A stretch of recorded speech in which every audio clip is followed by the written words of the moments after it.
Hello and welcome to another episode of the Complete Agent Podcast, where each week we get together to talk all things estate agency. My name is Dave Warburton. This week I'm joined only by Ian Storey. How you doing, pal? Good, mate. Thank you. Very well. Good. JK and Michelle can't make today. I think JK's actually, where's he gone? He's on holiday, but some of the local. I think he's going somewhere nicer in a few weeks, a lot nicer. Yes. So it's going to be quite a contrast for him. Yes, indeed. And Michelle can't make today, so it's a northern episode. So apologies for all you southerners listening who can't tell what we're saying. But we'll do our best. Ian, in our unusual tradition, how has your week been, my friend? Very good. Thank you. Very good. Our new senior valuer, Vicky, started off on her own vals about 3 weeks ago, something like that. She did a couple before she went on holiday. She had 10 days away. She came back middle of last week, and she's been out, and she's doing really well. I think she's put 4 or 5 on since she got back, something like that, all on our fees. Matt also doing well. Matt was also away. So me, Vicky and Matt were away around the same sort of time at the start of the month. So Matt's back into it as well. And I've had a couple myself. I'm doing less valuations now than I was, which is good with me. So I've got more time to focus on growing the biz. That's my sort of plan for the rest of this year. So overall, listings are good. Sales are also good. I think we've sold something like 12 or 13 so far this month. And obviously, we don't sell lower end stuff. So that's all mid to higher end on the right kind of fees. And Phil is negotiating a couple more that he thinks he'll get into the pipe this week as well. So overall, things are in good shape. It's summer holidays now, so we've not booked quite as many vals this week as I would like to, but it is summer holidays, so we know obviously a lot of people are away, which you have to factor in. But overall, Dave, you know, I'm happy with where things are at, mate. Currently, good. How about yourself? Yeah, very, very similar, to be quite honest with you. I mean, I suppose it doesn't feel it's been quieter, for sure. It's been really, really busy. I feel like it's backs to the wall sometimes. But, we've done, this month, we have done 8 secondary sales, which I would say that your houses on the market. But we've got our new build sites that I've spoken about before. So that's 11 luxury homes. And they've really started to kick off now. I'll probably delve into that a little bit, because I think new build sites comes up quite a bit in our group, and how to market them and things like that. And, we have had 7 reservations on that in the last 2 weeks. It's really gone full steam ahead on that, which is great. So, 15 sales. We've done 12 instructions. Fees are really good. So, yeah, very, very good. I have to say it's been a good, consistent year so far. But it's consistent output, and we're getting the benefits of that. I think obviously the market has been a little bit more challenging. There's no question about that, in the sense that there's more properties on the market now than at any other time in the last 12 years. Prices are perhaps not what they were, and that's a challenge for a lot of homeowners and estate agents who've got sticky stock. There's a lot of property out there.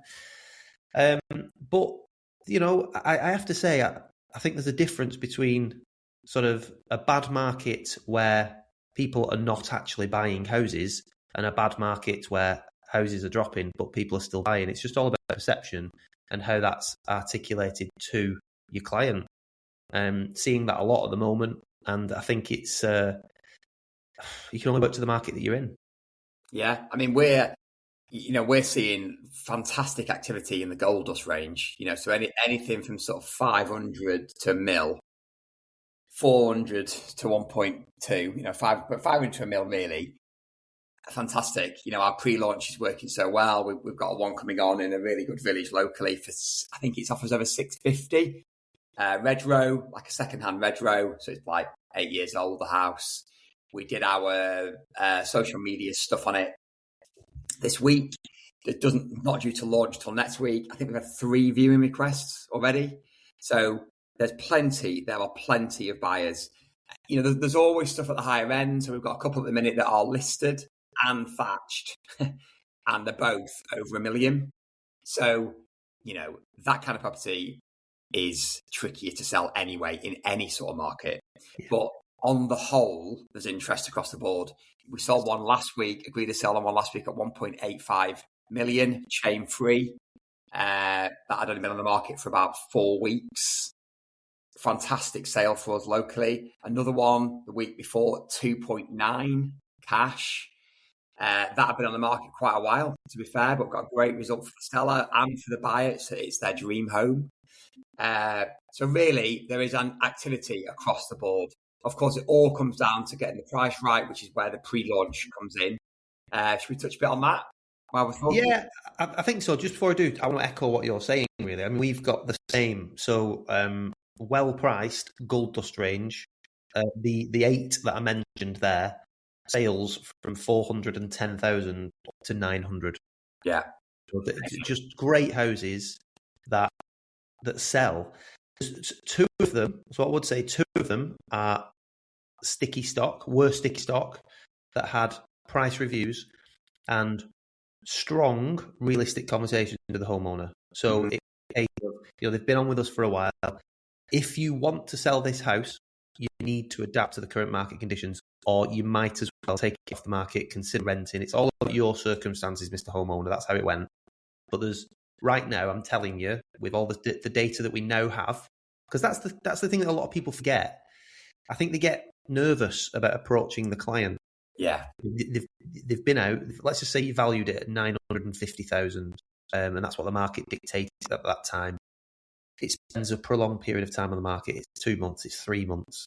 They do a reduction to 9, and then it's another 2 months, and they've not even had another viewing. It's not your fault necessarily. If you've got don't get me wrong, if you've got to stick it on Rightmove and hope for the best strategy, and your marketing's not very good, well, that's going to be on you. But if you can honestly say that our marketing is absolutely top notch, we are at the top of our game with our marketing and the branding, and we know you're on Rightmove, and we know you've got consistent social media exposure. We've got a network of agents that we talk to, and we've got loads of buyers that are constantly registering. You can confidently say to that homeowner, it's not the marketing, it's just the market. And we now have the benefit of experience. We can see all the data. It gets released every 6 weeks. Rightmove have everything, and they can see the trends straight away before it plays out at land registry. And we need to adapt to the market conditions. And I actually had a client contact us recently and talk about his Rightmove stats, saying, "Oh, so many people are looking at our house, but no one's booking a viewing." Yeah, it's a problem, John. It's a problem. That's the point. It's like 1,000 people have walked past your house, active buyers, and they've chosen not to go in and have a look. So something's not right, John. Yeah. So you can quickly turn it to price and market conditions. And I think I think some people have that mind block. They've got the wrong mindset going into it. Thinking, I know we're going to keep trying, we're going to keep doing this, we're going to keep doing the other. When actually, the answer's staring them right in the face. The market's changed. Your price is now new. It's not what it was. Yeah. And I think those are the conversations you need to be having. And 2 of those are the conversations that I had with homeowners within the last sort of 3 months. And now they're under offer. And guess what? They're under offer way less than what they were marketed at. But that's now there was a house recently.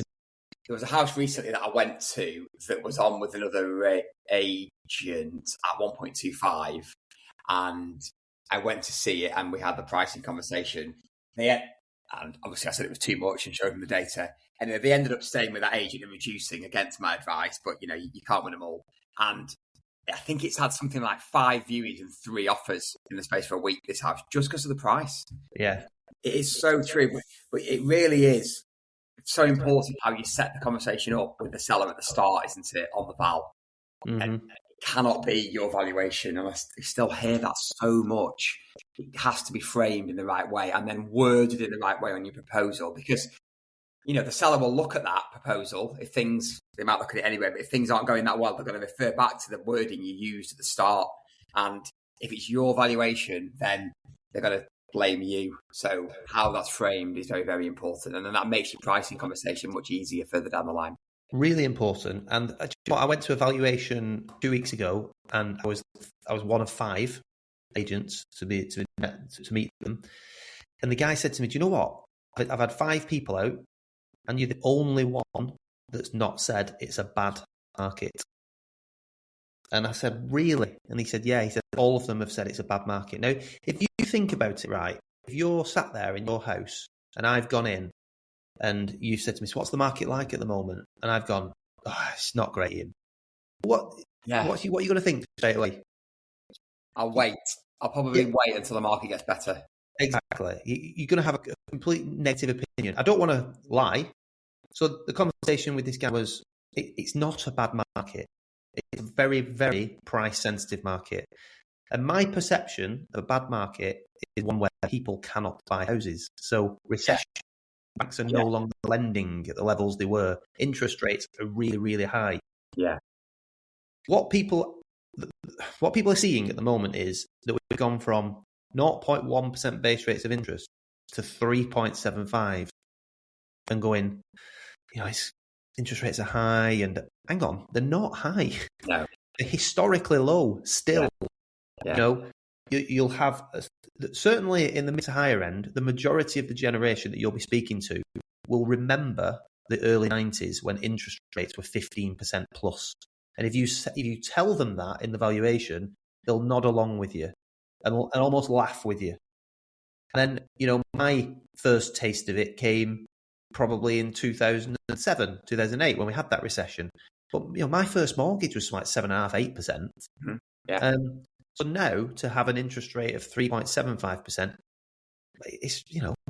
it's actually quite sensible. It's normal.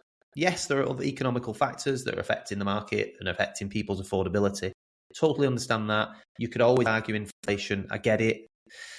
But historically, interest rates are very, very low. And I think that is the message that you need to be putting out to your homeowners, that it's not a bad market because people are not buying houses. If your perception of bad is that house prices have come down a little bit, yeah, it's a bad market then. But that's all. It's just your price has changed. That's it. It's demonstrating that to sellers, isn't it? So on a val, we always present the data to show maybe the prices have fallen in the last 12 months in that area. A lot of them have. But then immediately we're backing that up with, that is the case. But in the last 6 weeks, we've sold these 7 houses here, John, and we flopped them all out on the table, and all the brochures are there for them to see. So you're managing an expectation from the start that the prices might have been what they were. For most people, that's relative because they're buying on in the same area. Most people are, or they're buying on in the UK, which is loosely similar.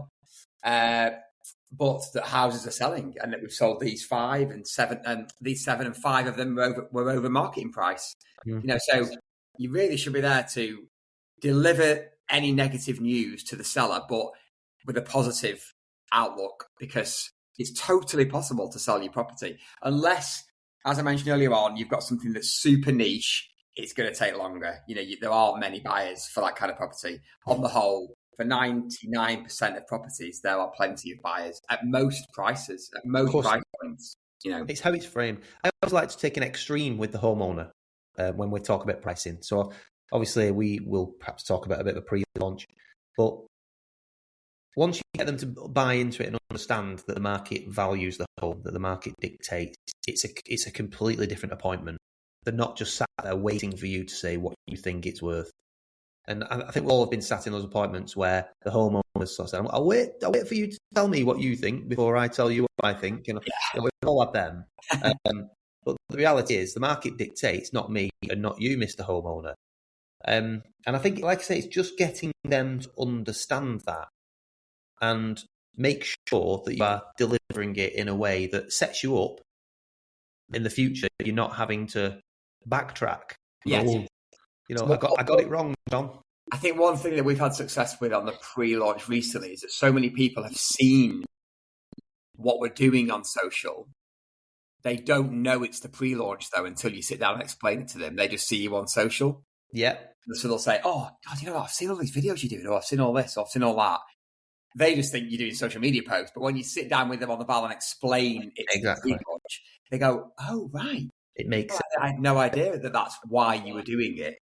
And with a lot of them, it really resonates. But of course, that comes back to your socials and making sure you've got a great following and you're increasing your following all the time. You need to have a focus on that in your business, definitely, because it just makes the appointment so much easier. I had an absolute belter of one earlier this week. It's a house we sold. We sold this house, the guy's previous house, 6 years ago during the COVID market. So we had like 40 viewings in one day. So obviously he was well impressed with how that went, with the quality of the marketing. Since then, he's spoken to loads of people, and everyone he's spoken to is happy with us, whether they're a buyer or a seller. He's only really had positive vibes. Fast forward to now, his house is beautiful, sandstone, one rendered house with a sandstone barn behind it, beautiful views, probably 1.4, 1.5 mil. So it was a shoe-in anyway, but he had seen what we'd done on socials. He was like, oh, I just see you everywhere. And then I explained why we do it. And it's brilliant, mate. It went out so well. The amount of times you get told, that makes total sense. It makes total sense. It's great, isn't it? Once you nail that pre-launch and you know exactly what the strategy is for it and how to deliver it, it just works. It just works, especially now in this day and age. Yeah. Just going back a step there when I was talking about the extremes with the homeowner, one thing I like to sort of present to them when it comes to pricing. So again, if people are talking about a bad market, so let's just say the house is worth around 700,000. We think the market dictates around 700,000, and we're thinking about pricing strategy and just about to pitch the pre-launch. And we won't know until we put it out there, John. That kind of approach. But this is what the market is sort of dictating. And then we talk about bad market, and also let's take absolute extremes in your property. The market is dictating around 700. What would happen tomorrow if we put it on the market at 500? And you'll get a look, and they'll say, "Well, I'd sell it in a heartbeat." I said, "Yeah, you'll have a stampede of people come through the door. You just have so many people come look at your house. What would happen if we put it on at 900? We get absolutely nothing." And I always say, right, well, the difference between my extreme 900 and 725 is the same thing.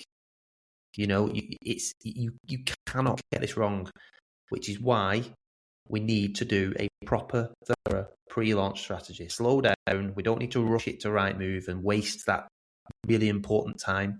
That first 14, 21, 28 days on Rightmove is really, really important. It is where most people will start search. We don't want to miss the boat. And if we miss the boat even by 25 grand, 50 grand, people won't see it. They just won't see it. So let me talk you through a strategy that will enable us to test the market before we actually go on Rightmove, and hopefully it'll make a lot of sense to you. Because I'm not buying a house, you're not buying your house, we're both in it together trying to sell it and get you the best possible price. And the truth is, we won't know what that is until we put it out there to the masses and see what they think. And then obviously present the pre-launch. But it just gets them thinking. It does get them thinking, you're right. And that's the key, isn't it? And you're also really standing out from your competition massively. We've really found that by implementing the strategy with every property that we go to, it's making us stand out even further, and it helps to justify a better fee, doesn't it? So obviously having a pre-launch strategy is key, I think, for a successful launch to market fully price-wise anyway, because Rightmove, as we know, is king. People start there. Speaking of Rightmove, we have had the latest house price index come out. We've written all our letters now. They're out, and they're going out to the public as we speak. So for those of you that are new listeners, we do quarterly market updates to our client base. So Q1 was successful. We've just done the Q2 letter, and the members are getting it out now thick and fast, getting some great results. And obviously, in between all that, obviously we've been reviewing Q2, but the latest house price index has just come out, and it always makes interesting reading. And I just wonder, if I'm honest as well, Ian, how many people in our industry use it to educate the market. Because to me, it's one of the easiest ways to manage your existing sellers that are maybe where it's drying up a little bit, activity is low. It's giving you all the information, all the ammunition that you need to go out to your sellers and tell them exactly why the house is not selling if they're overpriced. And obviously, it goes back to everything that we've discussed, pitching it correctly at the valuation and etc. But even now, you could just pick up the phone and articulate what is happening. Even send them a copy of it. It's not just me saying this. We're talking about Rightmove here, who have every single data point. They pretty much have every single buyer registered in the country. They can see the trends and they can see what's happening.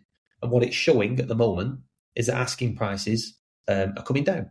So they were down last month, and it's a larger than usual monthly price drop this time as well. It's come down 1% at this time of year. We can see the number of homes for sale is slightly below last year, but it's still at a 12-year high. And what we can see, this is another positive, is that the average 2-year fixed mortgage rate is now 4.92%. It was 5%, 5.08% last month. So what can you draw from that? Well, people telling you it's a bad market. Let's have a look at that. Asking prices are coming down. Sales are still happening.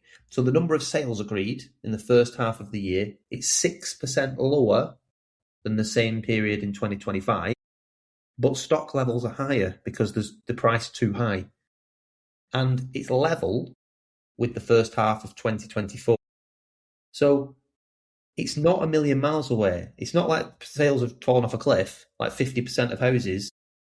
Sorry, we're at 50% of the levels of last year. It's 6% lower. Houses are selling. And the other spin I would like to put on that is mortgage rates have come down. So all of a sudden, your house is now more affordable to somebody looking to buy. Let's take advantage of that and make more people see it.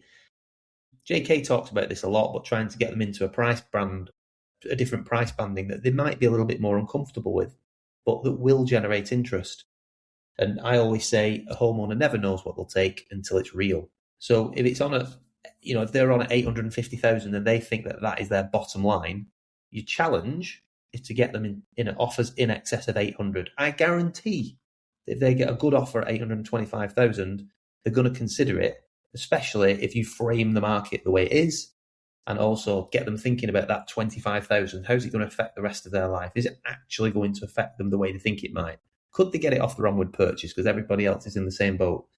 But there's some interesting stats on there, and I think that it's a really good way for taking into your valuations and educating your market, because that's another thing, Ian. I'm finding that new instructions that are coming to the market now are selling much faster than they have previously.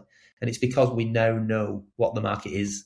Yeah. And I think people are, as time has gone on, people are more accepting of it. Yeah. Because the perception is, the market's bad, isn't it, Dave? The market's bad, isn't it, Ian? And you're going, no, it's not. It's just price sensitive. So they've already got the knowledge, really. They just need it confirming, and they need a strategy. So, the more they read in the papers and see on the TV, eventually, that takes a while to drip feed, doesn't it, into their consciousness? But eventually it does. You pick up the paper this morning. Not that I particularly read the newspapers much, but I was in the shop getting a coffee and you see the newspapers and it's either a negative headline about Andy Burnham and what he's going to do, or it's Trump in Iran, or, there's negativity generally every day, isn't there? And once people understand that, it makes it a lot easier, I think, to have the pricing conversation with them. Yeah, absolutely. And like I say, I think it's really important to make people understand what's actually happened. It's the housing market's not suddenly collapsed, has it? No. No way. I mean, we're nowhere near that. It's poor. It's poor, but it's so common that other agents are talking like that. And I think you've got a really good opportunity to stand out if you can articulate things. We're doing our latest market update today. Vicky and Phil are filming this one, and we use the HPI data to talk about that on the market update, and then we send it out to all of our clients, put it on social, send it out to how many vals we're going to. It's absolutely brilliant because you articulate the data to people, and then you also tie it into locally what's happening. So we'll be saying prices have dropped, this is the data, but equally, we've sold 13 houses so far this month between 500 and 3 million. So yes, the data is showing that prices have dropped, but on the flip side, you can easily sell your house if you market it and price it correctly. And I think most agents aren't putting that information out there correctly. Yeah, totally agree. I totally agree. And it does come down to educating your market and then articulating the data. I mean, that's what we do in the letters again. There's a national outlook, and usually, to be fair, the national sentiment is the same locally. It may be that sales are down a little bit. Yeah. Prices have been coming down a little bit, but it's never, ever as bad. I mean, we delve right into the micro data whenever we do the letters or whenever we're doing valuations. So it's literally right down to the number in your postcode and showing exactly what's happening in your local area. It's just so powerful because you can show what's happening nationally, what's happening locally. And then, as you've alluded to before, when you get your brochures out, stories help. They really do. Yeah. Not stories estate agents. Well, we do help. You do help. Well, you do help. Yeah. Stories help. When you can articulate how somebody else has had great success. And equally, I think I touched on this at the last mastermind, but if you've got a couple of bum properties, that are just not selling, a couple of bum properties. Could I have described that a bit better when you look to me? We'll move on. Yeah. Okay. Yeah. A couple of stale houses. Yes. Where they've not been successful. Yeah. That can help. Yeah, of course. Explain. And the best ones are the ones where they came on at a price that was the market suggested was correct, and we'd done some pre-launch and it backed it up, and they've come on and they didn't sell, and then you can demonstrate how just by a price change onto a new price point, it sold over marketing price within a week. They're the best ones, really, because it just massively emphasizes the point, doesn't it, to the seller. And then on the flip side of that is properties where you've done the pre-launch and it's suggested the price wasn't right. You've gone on at a different price to the original price you were thinking of, and it sold within a couple of weeks. Those kind of stories are really, really, really powerful to people. And the amount of vals you go to where people will start by saying, "Market must be bad at the minute, Ian, is it? What's the Times is telling me that it's fallen off a cliff, house sales, and all these sorts of things." Well, actually, John, it isn't. This one around the corner did this, and this one did this, but having those examples to hand is very important. Yeah, I think that it is extremely important how it's framed. We acknowledge what's going on. So you touched on it before. There's been a change in government. Change in Prime Minister. There's been a lot of political uncertainty, and you generally get people just sitting tight and waiting to see. Even yesterday, somebody I spoke to literally said, "Well, let's see what Andy Burnham does now," and he was referring to, "I'll see what happens before I put my house on the market." But people do have this mentality. Now, that's somebody that I can actually speak to and educate and say, look, it doesn't make a difference really, because whatever you're buying will be in the same boat anyway. But think of all the people that you don't get to speak to who are hearing this. Yeah, exactly. That's where your market update is important. Absolutely. And your market update letters. Absolutely. You have 2 or 3 different ways of educating your audience, your market. That's very important. And of course, I know we've said this a million times, but the consistency is the key. So a quarterly letter, a monthly update. I said to you lads yesterday, we were in London, weren't we, doing a bit of filming, and I said to you how in an ideal world, we film our market updates on location. So in a pub, in a restaurant, in a cafe, in a gym, wherever, like a local, because then it also becomes a local community thing as well. So you're like killing 2 birds with 1 stone. But the past 2 or 3 updates we've done them in the office because we're too busy to get a location secured and go out the office and film it. And in the office, we can do it dead quick, but we've done it. And consistency is the key. It is. You were telling a story yesterday, if you remember, we had a bit of a laugh on camera because you couldn't get your words out, but about how, you have become, well, didn't you have a great story about somebody who'd got a £2 million home, they'd seen you on socials, been getting your letters, that kind of thing. Do you remember you were talking about it? And it was basically it came from the consistency of what you do. Yeah. And this particular person was probably on about their 6th or 7th letter. Yes. They've been following you on socials. Yeah. And then when you eventually got to meet them and said, "So where do you know us from?" And she said, "Well, you've been sending me letters for nearly 2 years. Yeah. And I watch all your videos on social, really like your content." They have never once engaged with you until they started thinking about selling the house, but they've been watching you from afar. Yeah. So they've been watching you from afar, and that's it. So the reason we're laughing is because that's a quote from Extras. It is. Sorry, but they're keeping an eye on what you do. They've been getting your letters, and then they decided to call you. Think, right? So I know how much investment goes into the quarter letters. You know, it's not cheap to do. It requires consistency. Imagine if you stopped after the first one. Yeah. Imagine if you'd not put out the content that you've been putting out on social media. Well, imagine if you put out the content on social media and then worried every time you did because it only got one like, or you know what I mean? Exactly. Now let's just look at the numbers. We know what you charge. You charge 2% plus that.